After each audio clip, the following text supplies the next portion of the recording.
Hi everybody, welcome to legal buddy. तो आज हम लोग एक ऐसा सेक्शन भारतीय नागरिक सुरक्षा संहिता का पढ़ेंगे जो कि काफी ज्यादा कॉमन यूज होगा। ठीक है ना। तो सेक्शन 194। ठीक है।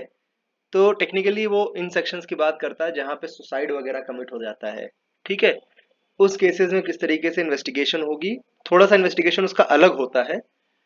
उसमें बारे में बात करेंगे, कैसे अलग होता है समझेंगे। ठीक है। थोड़ा सा पेशेंस बना के सुनिएगा। थोड़ा सा लंबा सेक्शन है, थोड़ा सा बोरिंग लेक्चर है, लेकिन ध्यान से सुनेंगे तो क्लैरिटी आएगी। ठीक है। क्या कहता है?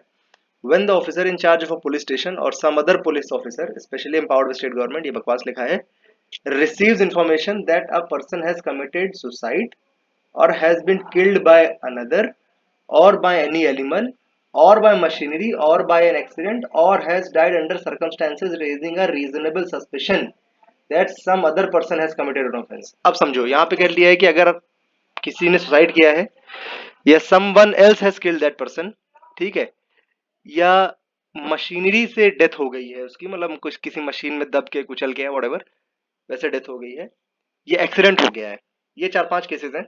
तब क्या होगा? ठीक है। तब उन केसेस में क्या होगा? जनरली देखा जाए तो जो क्राइम होता है बेसिकली यही 4 तरीकों में होता ही है। ठीक है।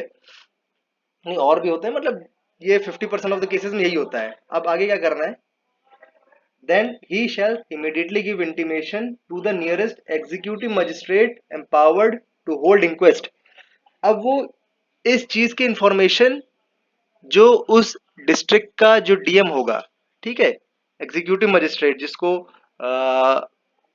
मोस्ट प्रोबेबली हम लोग डिस्ट्रिक्ट मजिस्ट्रेट डीएम साहब होंगे, हो सकता है उनके नीचे नीचे भी कई लोग होंगे, तो उस एक ऑफिसर को दिया जाएगा। ठीक है। आप डीएम को फॉरवर्ड करेंगे, डीएम उसको नीचे कहीं जिसको भी ऑथराइज्ड होगा उसको फॉरवर्ड कर सकता है या खुद भी ले सकता है। तो जब एग्जीक्यूटिव मजिस्ट्रेट को हम लोग पुलिस फॉरवर्ड करेगी, देन आगे क्या होना है? ये उसने इंफॉर्मेशन फॉरवर्ड कर दी। अब पुलिस क्या करेगा?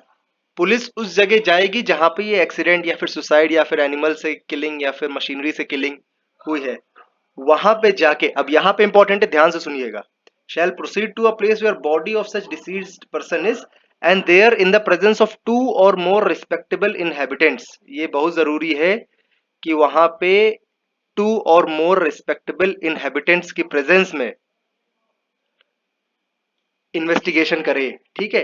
आप पुलिस होते हुए वहां जाके खाली इन्वेस्टिगेशन नहीं कर सकते, दो इंडिपेंडेंट विटनेस का होना जरूरी है इन्वेस्टिगेशन करने के लिए। आगे, and draw up a report of apparent cause of death.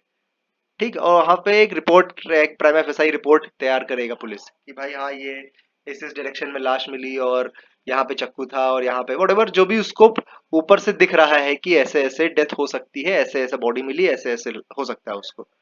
ठीक है। आगे, अब देखिए ये थोड़ा सा इंपॉर्टेंट पार्ट है यहाँ पे। फर्स्ट इंपॉर्टेंट पॉइंट वहां पे ये था कि दो इंडिपेंडेंट विटनेस के प्रेजेंस में ही आपको इन्वेस्टिगेशन करनी है। अगर आपने दो इंडिपेंडेंट विटनेस के प्रेजेंस में इन्वेस्टिगेशन नहीं करी तो that investigation is wrong, it will have no validity in the eyes of law. और अगर कानून की भाषा में कहे तो अगर आदमी को बेल करानी है तो इस बेसिस पे बेल मिल जाएगी क्योंकि पुलिस ने इन्वेस्टिगेशन ढंग से नहीं करी। ठीक।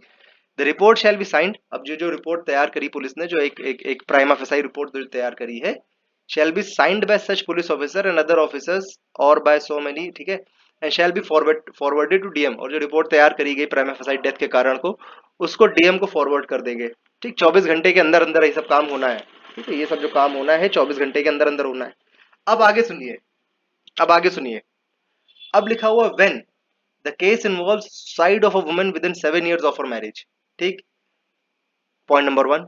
या फिर in case relates to death of a woman within 7 years of her marriage and in any circumstances raising a reasonable suspicion that some other person committed an offense in relation to such women। कहने का मतलब है कि भाई पहले अगर किसी महिला ने सुसाइड करा है 7 साल के मैरिज के अंदर, या फिर महिला की डेथ हुई है, पुलिस को लगता है कि किसी और ने महिला के साथ डेथ, महिला को की डेथ कॉज करी है, या फिर the case relates to the death of a woman within 7 years of marriage and the relative of a woman has made a request in this behalf। ठीक। ये पॉइंट अपने आप में एक्सप्लेनेटरी है। Fourth point, there is a doubt regarding the cause of death. ठीक। Fifth point, the police officer for any other reasons considers it expedient so to do. He shall, ये समझिए, ठीक है, ये जो 5 केसेस है, इस केस में पुलिस ऑफिसर क्या करेगा, he shall forward the body with a view to it being examined, ठीक, उस बॉडी को भेजेगा एग्जामिनेशन करने के लिए, जो सर्जन होगा सरकारी अस्पताल में भेजा जाएगा, वहां पे जो सर्जन होगा उससे उसका एग्जामिनेशन होगा। अब the following magistrates are empowered to hold inquest, namely any district magistrate, any SDM or any other executive magistrate, especially empowered in this behalf by state government or the district magistrate।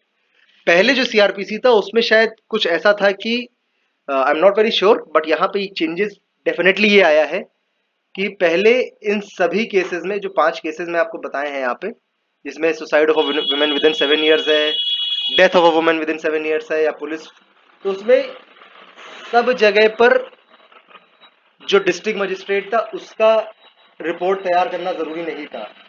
लेकिन इस अब ऐसा हो गया है कि district magistrate को इन 5 cases में रिपोर्ट तैयार करना जरूरी है, ठीक है। तो ये एक सेक्शन 194 है। इसमें the most important point is police का investigation is bound by the presence of two independent witness, ठीक है, वो नहीं होगा तो भाई इन्वेस्टिगेशन गलत है, ठीक है। So thank you for listening, thank you for watching, and have a good day ahead.